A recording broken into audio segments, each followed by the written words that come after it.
Geziyoruz abi de bugün Ukrayna'nın başkenti Kiev'deyiz.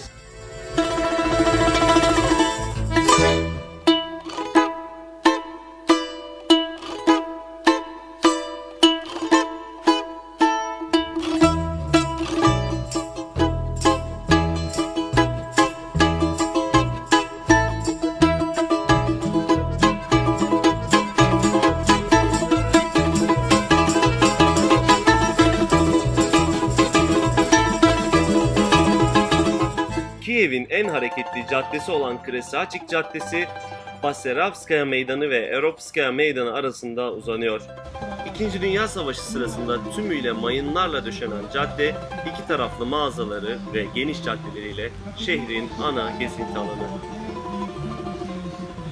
Caddede yer alan Bağımsızlık Meydanı, şehrin kalbi konumunda. Kiev'in sembollerinden olan meşhur özgürlük heykeli de yine bu meydanda bulunuyor.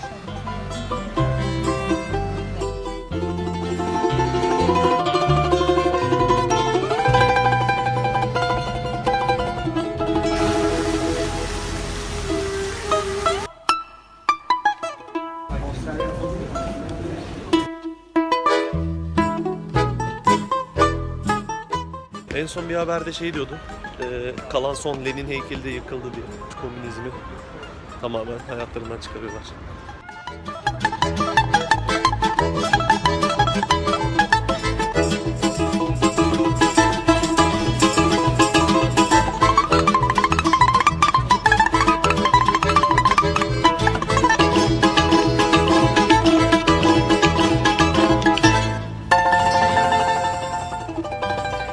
Arkamda Sikorsky duruyor abi.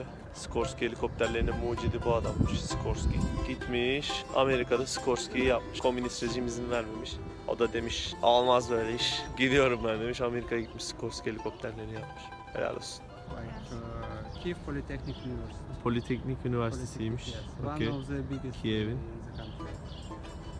Ukrayna'nın en büyüğüymüş. Bu da Sikorsky helikopterlerinin mucidi Igor Ivanovich Sikorsky.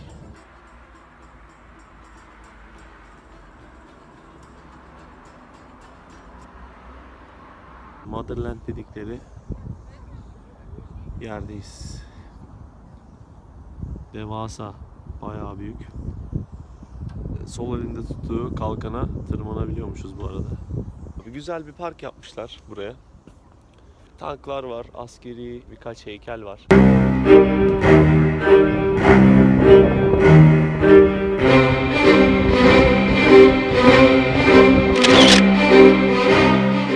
Kiev, Ukrayna'nın başkenti ve en büyük şehri. Kiev, büyük göç yolları arasında bulunduğundan çok sayıda uygarlık tarafından istila edilmiş. Yaklaşık olarak 250 sene Hazarlar, 250 sene Altın Ordu, 500 sene de Osmanlı egemenliğinde kalmıştır. Rus hakimiyeti sırasında büyük bir metro ağı yapılan Kiev, bu sayede ulaşımın oldukça rahat yapılabildiği bir Avrupa başkenti olmuş.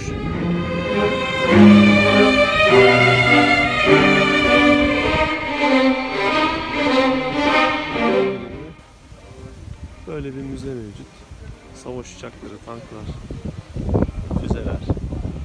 Bayağı eski 1930'lu yıllardan kaldı. Dilerseniz ilginizi çekiyorsa girebilirsiniz. So it's like 5 hryvnias. Pictures and videos.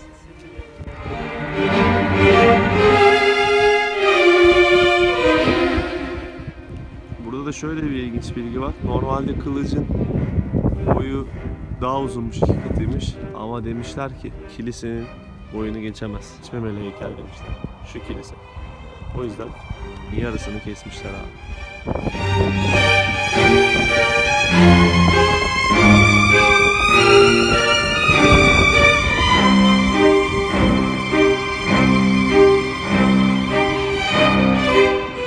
Name of the park?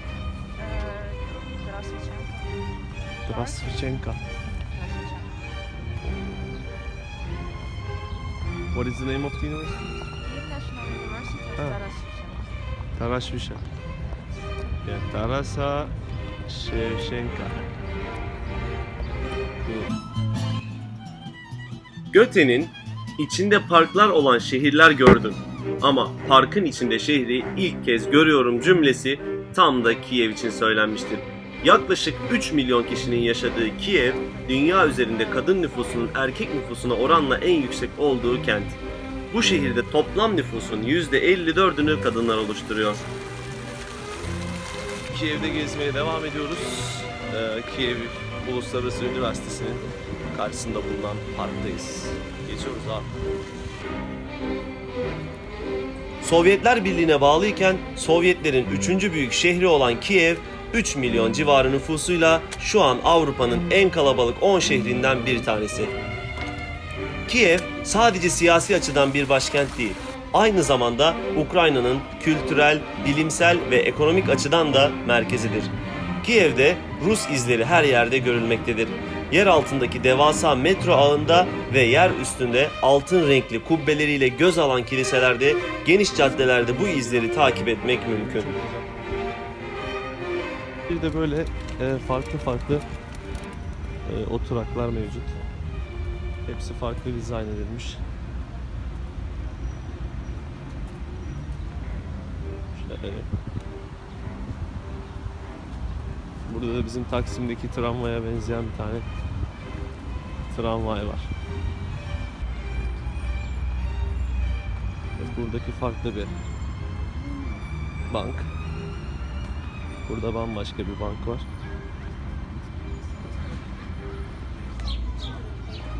Teyze ne yapıyor burada? Mamuşka. Babushka. And yeah. She has a stop sign. Cool. Babushka.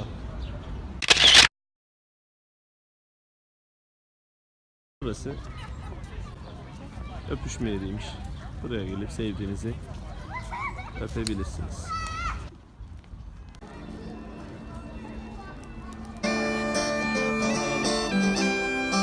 Remind me that.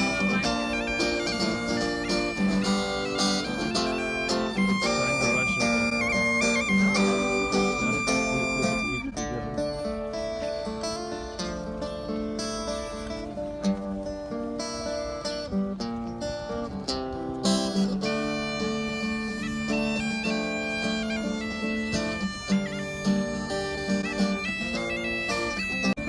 Abi birçok şehirde olduğu gibi burada da sokak sanatçıları gayet her yerdeler ve şehri renklendiriyorlar. Burası da şehrin giriş kapısıymış daha önceden öğrendiğim kadarıyla. Daha detaylı bilgileri sizle paylaşacağım. Görüşürüz. Kirpiye at ismini koymuşlar. Sebebini hemen söylüyorum. Çünkü karşıdaki ata bakıyor. Süper.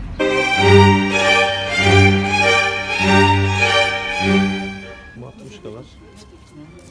Burada Rusya'da falan çok meşhur. Açıyorsunuz içini bir tane daha matruşka çıkıyor. Açıyorsunuz. En son böyle minnacık bir şey oluyor.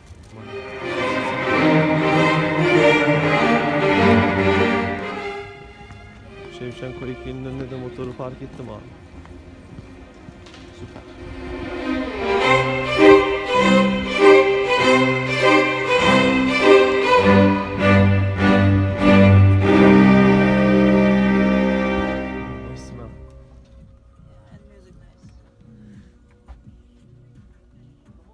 Oo, çok güzelmiş.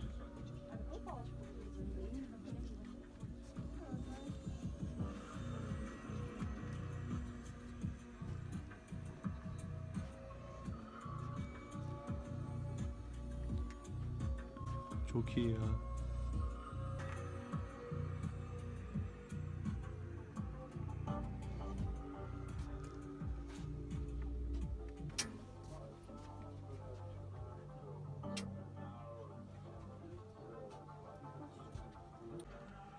Burası da böyle bir dükkan abi. İçerisi çok güzel kokuyor, tütsülemişler. Ama değişik yani şey ışıkları var ya, blackout ışıklar var. O yüzden renkler böyle acayip gözüküyor. Ben bile acayip gözüküyorum. Tipime bak. Oo, ne kadar değişik. Gezmeye devam ediyoruz abi. Kiev'deyiz. Görüşürüz. Bir de Kiev'de dikkat edilmesi gereken şey yollar abi. Şehirde yol yok. Yani aracınızla falan geleceksiniz. Amortisörü ne bileyim bir şeyleri bırakabilirsiniz yolda yani. Çok kötü, gerçekten çok kötü. Ona dikkat etmek gerekiyor. Abi Arnavut kaldırımlı sokakta yürümeye devam ediyoruz. Evet, Kiev'de sıkça karşılaşabileceğiniz bir asfalt bu. Ve şehirde farklı yerlerde birçok grafiti mevcut. Bu da onlardan bir tanesi. Gayet başarılı.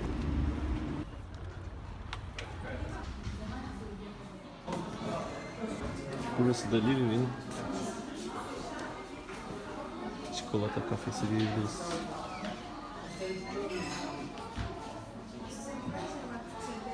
İsmi de zaten Lviv Chocolate Cafe.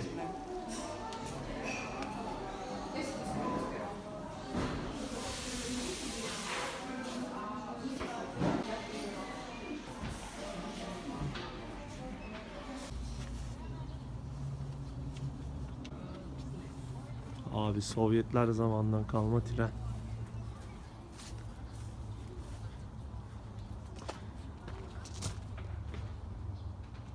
Kiev Üniversiteye girdik. Kiev'de komünist rejimin yavaş yavaş yıkıldığına şahit olmuştuk. Daha önce de bundan bahsetmiştim. Ve Kiev Uluslararası Üniversitesi'nde, Politeknik Üniversitesi'nde Lenin'in kapatılmış portresini görebiliyorsunuz.